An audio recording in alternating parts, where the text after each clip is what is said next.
Hello，大家好，我係謝老師。今日咧就教大家點樣透過做好我哋嘅情感表達，令到我哋文章咧嘅分數更上一層樓嘅。我哋咧可以睇一睇以下呢一個例子。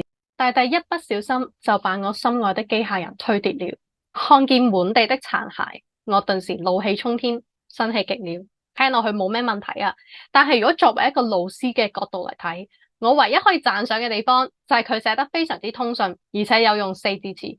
但係實際上有少少地方係欠缺咗嘅，就係我其實係無從得知佢有幾憤怒。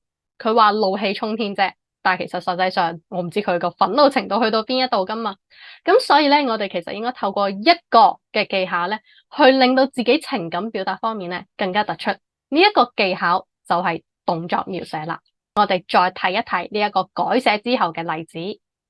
弟弟一不小心就把我心愛的機械人推跌了，看見滿地的殘骸，我感覺全身的血液都在沸騰，牙齒咬得嘎嘎作響，渾身控制不住地發抖。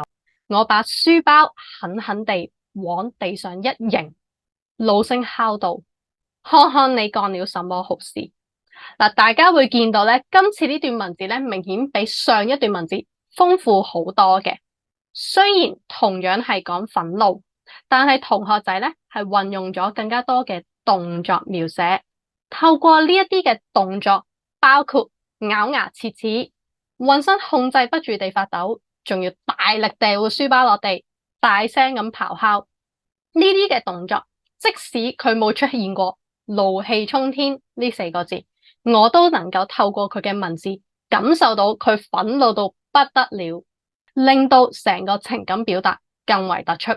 比起單純只用一個四字詞，其實咧成個畫面咧係更加立體、更加豐富嘅。咁我哋咧一齊嚟睇一睇一個嘅小挑戰啦。媽媽向我微笑道：這次你表現不錯，明天帶你到迪迪地樂園遊玩一天吧。一聽到媽媽的話，我就十分興奮，雀躍極了。